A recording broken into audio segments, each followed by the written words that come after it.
In terms of the next best, All and right. we may disagree on this. I really dug X-Men Red. Yeah, we're gonna disagree on this. Oh, you did not like X-Men Red. Hmm. Unread. Okay. Oh, we I already know. have read some X-Men.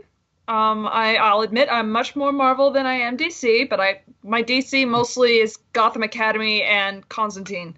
Um, but from Marvel, I did read some X-Men. One of the first trades I picked up when I got back into comics was the Brian Wood run of X-Men that had the all ladies team, because of course it's me. Would you expect anything less at this point?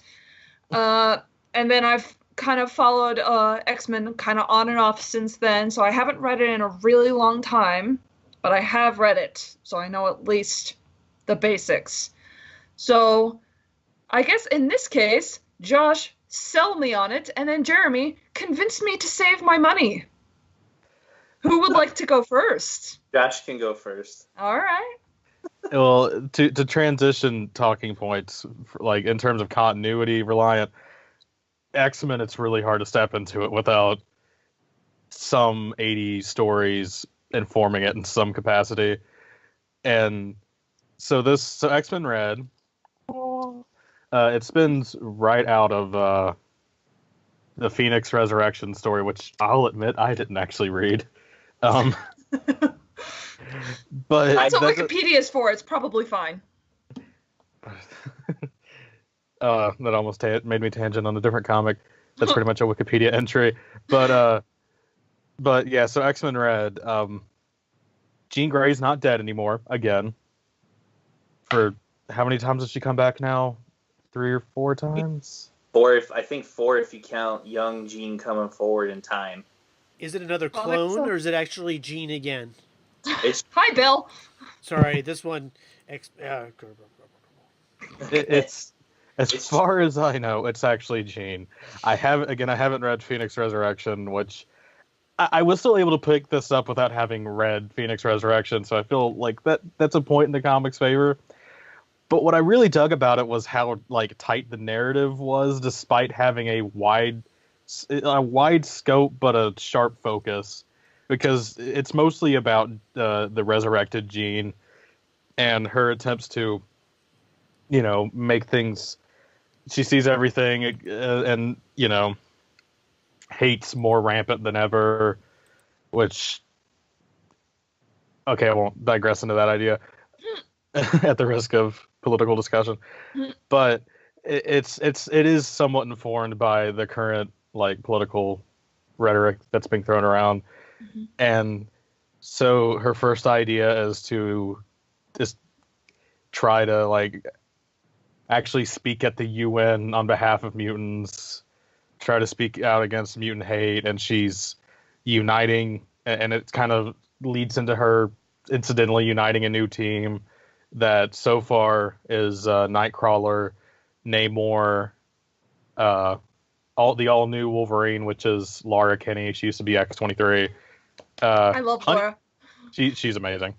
Honey Badger, who is another clone. She's like a tiny Laura, and her name's Gabby, and she's amazing. And Wait, her superhero name is seriously Honey Badger? yes, I actually dig it. It's out of context. It's like No, I know what a honey badger is. I've seen No. all the memes. I spend time on the internet. I get the joke. I just can't believe someone actually made it. Then again, I just wrote an article about how the new droid in the Han Solo movie is L337. So I guess I shouldn't be surprised anymore. Never mind. Continue. The droid is leet, man. It's leet, and all the kids will feel cool because they know it. Because that's how cool that movie is gonna be. Han Solo for the win. Not.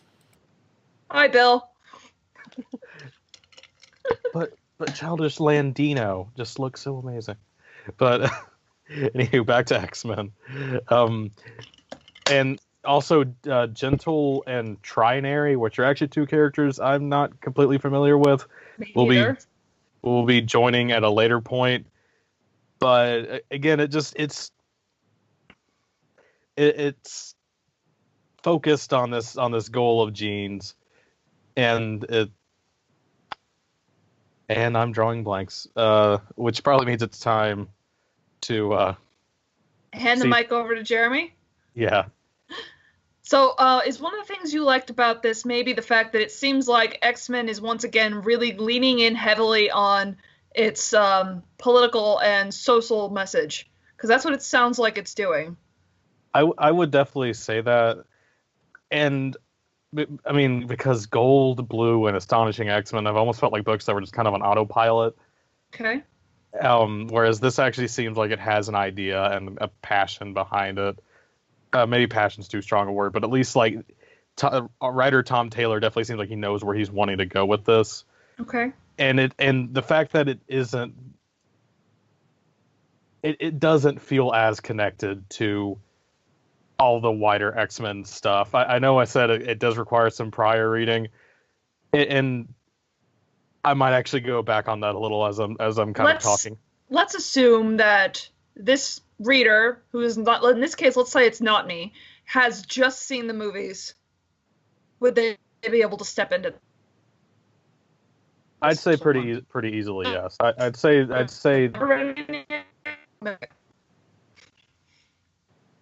Okay, so my audio just went crazy.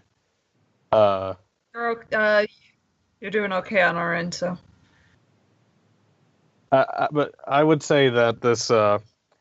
I would say it doesn't require that much prior reading. I mean, again, if they know that Jean's dead, they might be confused that she's back. But beyond that, I'd say it's fairly seamless.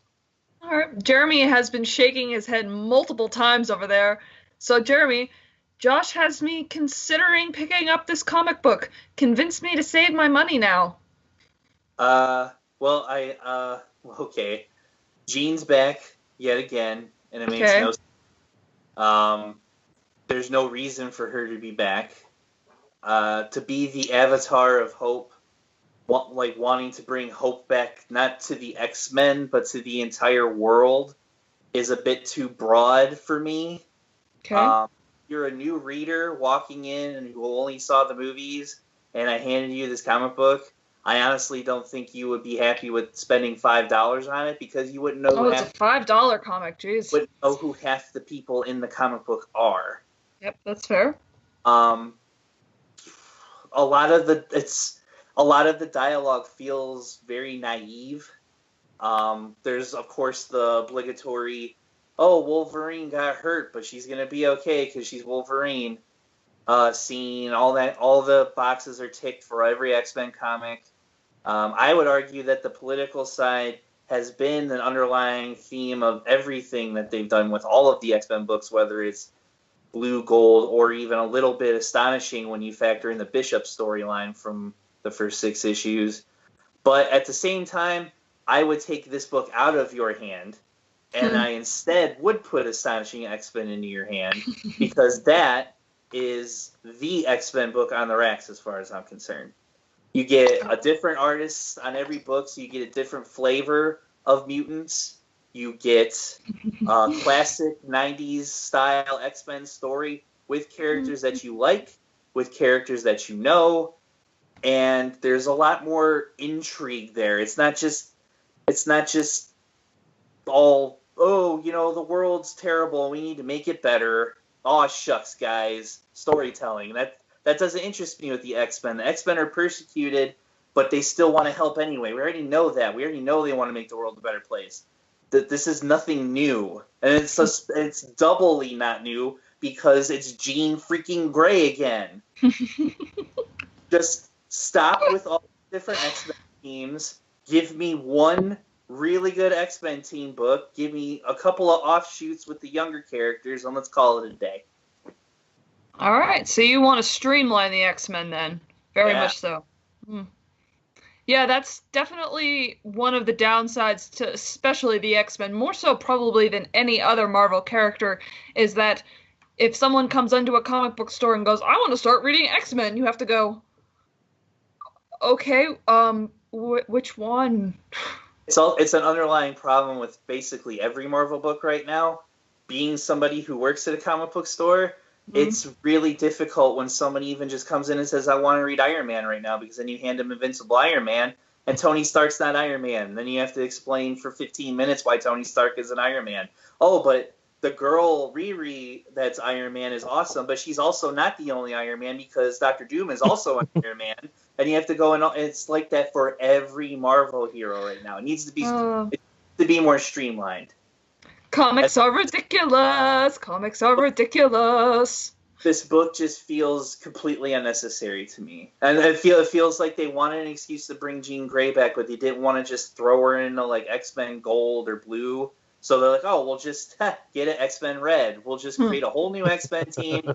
And after that's done, we'll get enough for like 2 trades, and then it'll all go away when we relaunch Uncanny X-Men in a year and a half. All right, Josh, you have any rebuttals? I'm pretty on the fence right now. If I was in a comic book shop. Well, it's almost tempting to try to challenge you on the Astonishing X-Men thing because the different artists. We can talk about that some other time. That's fair. But I would argue that the kind of naivete in the hope is something of a kind of a selling point to me, just because you do have, and I will agree, it would be so much easier if there were just maybe 1 or 2 X-Men titles, because there's 4 main teams and 5 others. Oh my god, there's 4 main teams right now? Jeez. Red, Gold, Blue, and Astonishing. And Generation X. Is that technically an X-Men team? Yeah, they're mutants. Comics are ridiculous. So ridiculous. This is very true. Well, here's my other problem. With Jean Grey as a character, now they're going as... I don't like that they don't blame Jean for anything, and they're like, oh, you were just taken over by the Phoenix Force. You didn't know what you were doing. And I don't buy that, because there was scenes in the Claremont issues where she was Dark Phoenix, where she was very aware of what she was doing. I don't like that revisionist history when it comes to my comic books. Jean Grey murdered many people, and we can't forget that. For them to just trust her out of nowhere and have Nightcrawler falling all over himself is no. I don't like that. Wait. Point of order. Jean Grey died when the shuttle crashed. Yeah. She died. Jean dead. She go poof. She died. Before that, she also murdered a bunch of people. Didn't she destroy entire planets? I mean, we're going back to the original OG Dark Phoenix right here, right? Well, that was with Phoenix. She's already dead by that point. And she killed other people when she came back the second time. No, then she was like, wasn't she a clone and protected in an egg or something like that? It depends on which. God. Yeah, they retcon so often it's not even funny. I was about to say, I don't know how anyone keeps this stuff straight, and people ask me how I keep track of the MCU. I'm like, comics are worse. Though to be fair, actually, let me ask you guys: it doesn't actually sound all that worse than it was once upon a time, because we had X-Men, New Mutants, Alpha Flight, X Factor. Because even back in the day, you still had a myriad of different, basically interchangeable groups that people kept moving in between on a regular basis. Is it worse now? Yes. Yeah. I wouldn't say that. I would say it is confusing that there's like 4 different teams just called the X-Men, which again, if you're an outsider coming into that, you're like, which one do I start with? On one hand, I do almost kind of like the variety of like, oh, do you want a team that's like the original X-Men? You want a team that's the most popular ones like Kitty Pryde, Wolverine, Storm? Or do you want borderline X-Force with Astonishing X-Men? But I wouldn't say it's necessarily worse. I think the titling is probably the worst part of it all, because you could easily call one of these like X Factor, one of these X-Force, and like X-Men, Phoenix Men.